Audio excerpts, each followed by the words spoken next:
Bien, bonjour YouTube, et dans cette vidéo je vais vous présenter mon bac de survie qui voici. Dans ce bac de survie il y aura uniquement des outils, du feu et de l'éclairage. Alors en fait j'ai trois bacs comme celui-ci. Alors le premier où il y a outils, feu et éclairage comme je viens de le dire, celui-ci. Un deuxième où j'ai des soins médicaux et une couverture de survie, ou deux ou trois couvertures de survie, je ne sais plus combien j'en ai. Et un troisième bac où j'ai de la nourriture et de l'eau. Et tout ça, je le mets dans un gros sac de randonnée.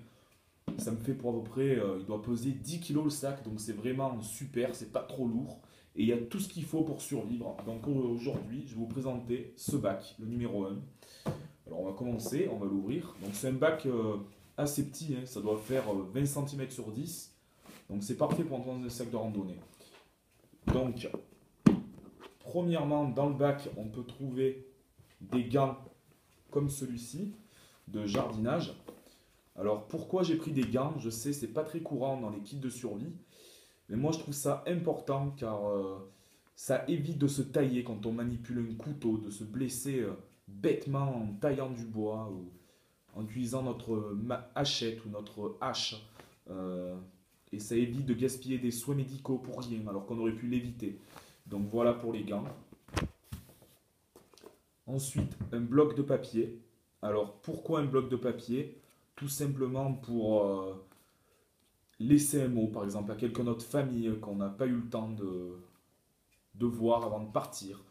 Laisser un mot à quelque part ou s'en servir pour démarrer un feu, par exemple. Du Shetterton. Bon, rien à dire là-dessus, ça peut toujours servir pour réparer quelque chose ou attacher quelque chose. Voilà. Des bougies. Alors, quatre petites bougies qui ont une autonomie de 8 à 10 heures. Donc ça nous fait à peu près 40 heures d'allumage. Alors pourquoi des bougies? Tout simplement pour éviter de gaspiller de l'énergie à notre lampe, ou si on n'a pas le temps de faire un feu, ça fait de l'éclairage, disons, un léger éclairage. Voilà pour les bougies. Ensuite, un couteau. Donc tout le monde connaît cette marque, hein, je ne citerai pas le nom, mais bon, de toute façon il est écrit dessus. Donc un couteau tout simple. Voilà, donc rien à dire de plus. Il fait son boulot, il taille bien. Un couteau pour moi qui est pas trop mal pour la survie. Bon, c'est pas le top, c'est pas des couteaux de grande qualité non plus, mais il fait son travail. Ensuite, le stylo, bien sûr, pour laisser le mot sur le papier dont j'ai parlé tout à l'heure. Un marqueur permanent, c'est-à-dire qu'il ne s'efface pas à la pluie, par exemple, ou au froid. Donc, pareil pour laisser un mot au cas où. Ensuite, un kit complet du Firesteel.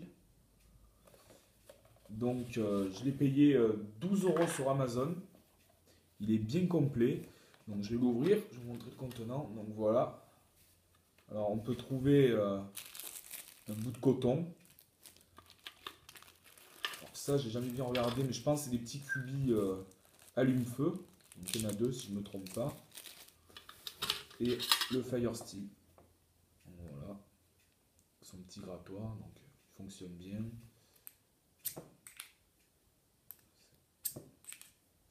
Donc il est neuf, donc toujours de peinture dessus, donc voilà, ouais, fonctionne. Rien à dire de plus dessus. Alors pour ce qui est du feu, je vous conseille d'avoir trois méthodes de faire du feu différemment. Donc le Firesteel, en dernier recours, vraiment si vous n'avez plus rien qui marche, c'est le Firesteel, parce que c'est pas très commode pour allumer un feu avec un Firesteel. C'est toujours mieux des allumettes. Ayez toujours une petite boîte d'allumettes comme ça. C'est pas cher, ça vaut 40 centimes, même pas. Il y a 240 allumettes. Toujours des allumettes sur vous dans votre kit. Encore des cubes allume-feu. Du cordage. Donc très important du cordage. Pourquoi? Pour nous aider par exemple à attacher notre tente ou fabriquer notre abri pour faire des attaches, créer par exemple une lance ou je sais pas. Vous pouvez faire plein de trucs avec du cordage. Donc celle-ci est en polyprilène, elle supporte jusqu'à 100 kg Elle fait 20 mètres de longueur, donc très bien pour faire un abri. Ensuite, une lampe torche, donc Energizer, très bien, elle fait 36 lumens, elle éclaire pas trop mal. Très bonne lampe pour un prix de 18 euros. Je trouve que le prix est raisonnable. Voilà, elle fonctionne avec 2 piles AA. Donc une petite réserve de piles ensuite pour la lampe. Du gros scotch. Donc celui-là c'est le meilleur scotch. Je ne sais pas exactement comment il s'appelle. Je l'appelle le scotch gris moi personnellement. Alors en fait il y a des petits fils, je ne sais pas si vous voyez bien dedans, des tout petits fils. Ce qui fait qu'on va pouvoir le couper facilement à la main. Pas besoin de ciseaux et ce scotch colle partout. Il colle sur la pierre, il colle partout. Vous pouvez tout faire avec du scotch comme ça. Ensuite, du fil de fer. Alors du fil de fer, si vous voulez fabriquer des collets par exemple pour attraper des lapins ou autre chose. Voilà, fil de fer. Une boîte de briquet. Très important, comme j'ai dit, toujours avoir 3 moyens de faire du feu sur soi. Allumettes, briquet et fire steel. C'est mieux. Vous êtes sûr de pouvoir faire toujours un feu au moins avec ça. Voilà. Les briquets Bic, c'est les mieux. Hein. Ils sont pas chers. Ça vaut, je crois, 3 euros. J'ai payé cette boîte.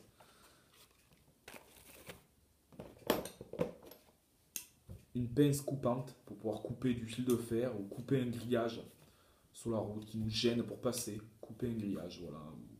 Ou couper notre fil. Un petit tournevis stylo. Alors je trouve ça très pratique. Si par exemple, un petit exemple, si votre lampe ne marche plus, que vous avez un fil déconnecté à l'intérieur, vous aurez besoin forcément d'un tournevis. Alors vous dévissez le petit capuchon sur ces tournevis et vous avez de tout petits embouts que vous insérez ici. Alors ça c'est pareil, on ne le voit pas souvent dans les kits de survie. Moi je trouve ça très intéressant pour nous d'avoir un petit tournevis. Voilà. Ensuite, du journal. Bon, rien à dire de plus sur le journal, hein, pour nous aider à allumer un feu, toujours. Ensuite, une boîte de colliers de serrage. Alors, des colliers de serrage, pareil, pour nous aider à la thermorégularisation. Pour construire notre abri, par exemple, ça peut toujours nous aider. Voilà, accrocher des branches, des choses comme ça, ça peut toujours nous servir. Un bout de ficelle, pareil, un bout de ficelle, toujours pour nous aider à construire notre abri. Rien à dire de plus là-dessus. Une autre pince. Alors cette pince sera plutôt pour manier du fil de fer, pour le tordre, pour bien le serrer par exemple, ou pour autre utilisation. Voilà. Et enfin, une scie. Donc ça c'est vraiment incontournable dans un kit de survie. Une scie pour pouvoir couper du bois. Surtout que c'est vraiment pas cher comme ça, c'est des petites scies pliantes. Ça coupe très bien, j'ai pu déjà la tester. C'est vraiment bien et le prix, je l'ai payé 7 euros dans un magasin de bricolage. Donc c'est vraiment pas très cher. Donc c'est fini pour le petit bac de survie. Je vous ai tout montré et tout expliqué. Alors dans une prochaine vidéo, je vous montrerai le deuxième kit qui est soins médicaux et couverture de survie. Et dans une autre vidéo, je vous présenterai encore le kit nourriture et eau. Voilà. Merci d'avoir regardé cette vidéo. A plus YouTube.